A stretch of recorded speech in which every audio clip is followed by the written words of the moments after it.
ലോകം സമാധാനത്തിന്റെ പുതിയൊരു യുഗത്തിലേക്ക് നീങ്ങുന്നുവെന്ന പ്രതീക്ഷയോടെ ബോർഡ് ഓഫ് പീസ് എന്ന അന്താരാഷ്ട്ര സംഘടന രൂപീകരിച്ച് 24 മണിക്കൂർ തികയുന്നതിനു മുൻപേ പശ്ചിമേഷ്യ വീണ്ടും ഒരു വലിയ യുദ്ധത്തിന്റെ നിഴലിലായിരിക്കുകയാണ്. അമേരിക്കൻ പ്രസിഡന്റ് ഡൊണാൾഡ് ട്രംപ് ഇറാനെതിരെ സൈനിക നീക്കത്തിന് ആഹ്വാനം നൽകിയത് ആഗോള രാഷ്ട്രീയ ഭൂപടത്തിൽ വലിയ ചലനങ്ങളാണ് സൃഷ്ടിച്ചിരിക്കുന്നത്. ഒരു വശത്ത് സമാധാന ചർച്ചകൾ നടക്കുമ്പോൾ മറുവശത്ത് ലോകത്തെ ഏറ്റവും വലിയ സൈനിക ശക്തികൾ നേർക്കുനേർ നിൽക്കുന്ന വിരോധാഭാസത്തിനാണ് വർത്തമാനകാലം സാക്ഷ്യം വഹിക്കുന്നത്. സമാധാനം ലക്ഷ്യമിട്ട് രൂപീകരിച്ച സംഘടനയുടെ പ്രസക്തിയെ ചോദ്യം ചെയ്യുന്ന രീതിയിലാണ് അമേരിക്കയുടെ പെട്ടെന്നുള്ള സൈനിക നീക്കം. ഇറാനിലെ ആഭ്യന്തര പ്രക്ഷോഭങ്ങളെ അടിച്ചമർത്തുന്നതിൽ ഇറാൻ സർക്കാർ സ്വീകരിക്കുന്ന കർക്കശ നിലപാടുകളാണ് അമേരിക്കയെ പ്രകോപിപ്പിച്ചത്. കേവലം ഒരു മുന്നറിയിപ്പിൽ ഒതുങ്ങാതെ ഇറാനെ സൈനികമായി നേരിടാൻ തന്നെ അമേരിക്ക തയ്യാറെടുത്തു കഴിഞ്ഞു എന്നതിന്റെ സൂചനയാണ് പേർഷ്യൻ ഗൾഫിലേക്കും അറബിക്കടലിലേക്കുമുള്ള യുദ്ധക്കപ്പലുകളുടെ നീക്കം. US വിമാനവാഹിനി കപ്പലായ USS എബ്രഹാം ലിങ്കൺ തെക്കൻ ചൈന കടലിൽ നിന്നും ഇന്ത്യൻ മഹാസമുദ്രത്തിലേക്ക് പ്രവേശിച്ചത് ഈ നീക്കത്തിന്റെ ഗൗരവം വർദ്ധിപ്പിക്കുന്നുണ്ട്. സുരക്ഷാ കാരണങ്ങളാൽ ഇതിന്റെ കൃത്യമായ ലൊക്കേഷൻ പുറത്തുവിടുന്നില്ലെങ്കിലും ഇറാനിയൻ തീരങ്ങളിൽ നിന്നും വെളിപ്പാടകലെ ഈ അത്യാധുനിക കപ്പൽ നിലയുറപ്പിക്കുന്നത് ഇറാനെ സംബന്ധിച്ചിടത്തോളം വലിയ ഭീഷണിയാണ്. ഒപ്പം മിസൈലുകൾ തകർക്കാൻ ശേഷിയുള്ള യുദ്ധക്കപ്പലുകളും അനുഗമിക്കുന്നത് ഒരു സമ്പൂർണ്ണ യുദ്ധത്തിനുള്ള അമേരിക്കയുടെ ഒരുക്കമാണ് കാണിക്കുന്നത്. 2024 ഡിസംബർ 28-ന് ഇറാനിലെ സാമ്പത്തിക പ്രതിസന്ധിക്കും വിലക്കയറ്റത്തിനുമെതിരെ ആരംഭിച്ച ജനകീയ പ്രതിഷേധം ഇന്ന് ഭരണകൂടത്തെ തന്നെ താഴെ ഇറക്കാനുള്ള പ്രക്ഷോഭമായി മാറിയിരിക്കുന്നു.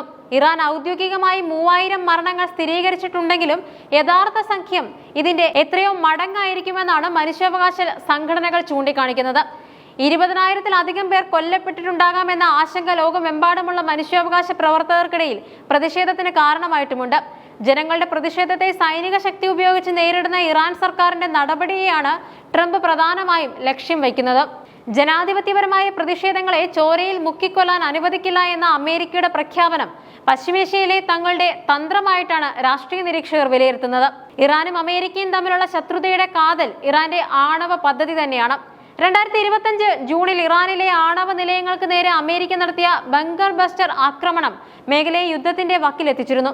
അന്ന് നടന്ന ആക്രമണത്തിന് ശേഷം ഇറാനിലെ അതീവ സുരക്ഷാ കേന്ദ്രങ്ങളിൽ നിന്നും 400 കിലോഗ്രാം സമ്പുഷ്ടീകരിച്ച യുറേനിയം കാണാതായത് വലിയൊരു നിഗൂഢതയായി തുടരുന്നുണ്ട്. ഈ 400 കിലോഗ്രാം യുറേനിയം 10 ആണവായുധങ്ങൾ നിർമ്മിക്കാൻ പര്യാപ്തമാണെന്ന വസ്തുത അമേരിക്കയെയും ഇസ്രയേലിനെയും ഒരുപോലെ ഭയപ്പെടുത്തുന്നുമുണ്ട്. ഈ യുറേനിയം ഉപയോഗിച്ച് ഇറാൻ രഹസ്യമായി ആണവായുധങ്ങൾ നിർമ്മിക്കുന്നുണ്ടോ എന്ന ആശങ്ക ട്രംപ് ഭരണകൂടം ആവർത്തിച്ച് വ്യക്തമാക്കുന്നുമുണ്ട്.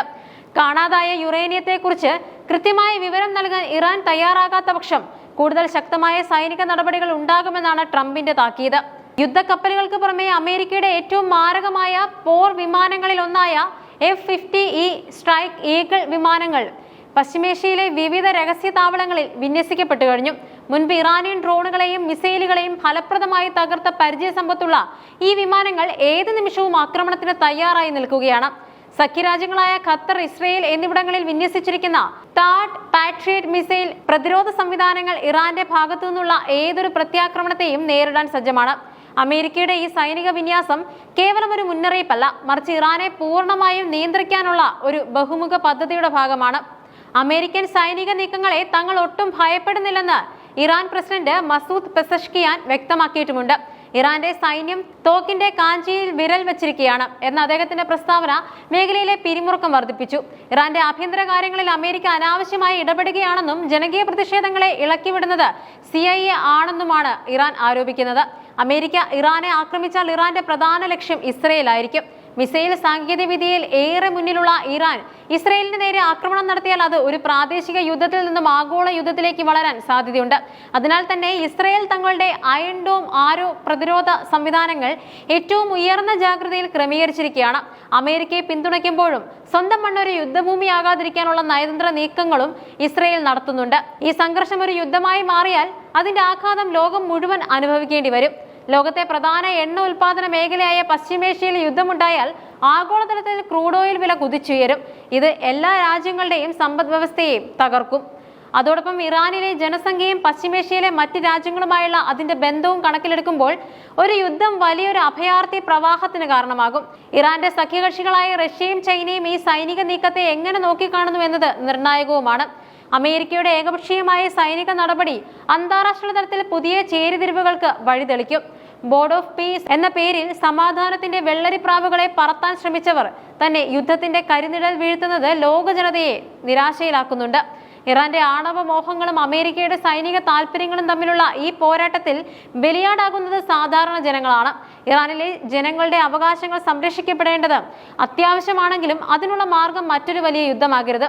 2026 തുടക്കത്തിൽ ലോകം ഉറ്റുനോക്കുന്നത് നയതന്ത്രപരമായ ഒരു പരിഹാരത്തിനാണ്. യുദ്ധം ആർക്കും ഗുണം ചെയ്യില്ല എന്ന യാഥാർത്ഥ്യം തിരിച്ചറിഞ്ഞ് പിന്മാറാൻ വൻ ശക്തികൾ തയ്യാറാകുമോ എന്നതാണ് വരും ദിവസങ്ങളിലെ ഏറ്റവും വലിയ ചോദ്യം.